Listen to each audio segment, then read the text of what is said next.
Mira, en primer lloc he de dir-te que en la rehabilitació del barri del Carmen se va mentir molt durant els darrers anys.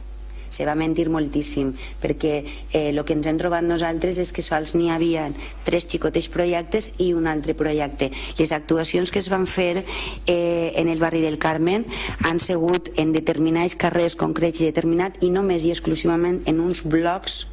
concrets i determinats. En els darrers dies he rebut en concret a una veïna, però me consta que la conversa que va tenir amb mi sí que l'ha traslladat a la resta de veïns, perquè han començat a entrar queixes per escrit a l'Ajuntament d'esta última setmana fent-nos saber totes aquelles deficiències que tenen en les seues cases d'unes obres que no es van acabar. Estava pressupostat, com bé has dit, una actuació per una situació d'aluminosis que tenien aquests blocs, i aleshores actuava sobre les zones humides dels pisos, traguent o canviant les tuberies, traguent-les a l'aire i fent unes determinades obres que estaven totes pressupostades i s'havien d'acabar posant l'escaiola. N'hi ha pisos del barri del Carmen als quals no se'ls va acabar de posar l'escaiola ni en el bany, ni en el menjador, ni en l'entrada, tal com estava acordat. En aquests moments, si em preguntes si n'hi ha diners, no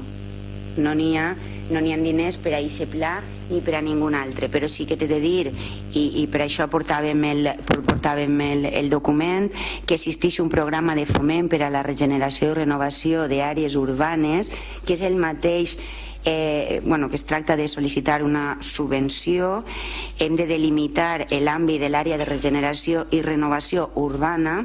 Hem presentat ja, ahir mateix se va enviar al Ministeri, perquè és un programa de foment de regeneració del qual n'hi ha diners del Ministeri, de la pròpia Conselleria, i nosaltres hem de posar també diners. Ahir mateixa va eixir una relació de zones on s'ha d'actuar, com que la premura era molt gran, triarem una sèrie de zones que ja teníem avaluades i valorades del nucli antic, i també tots els expedients que n'hi havia del barri del Carmen ja en projectes, és a dir, agafarem allò que s'havia quedat per fer i també l'hem inclòs en la petició al Ministeri de Foment, perquè el barri del Carmen sí que és important.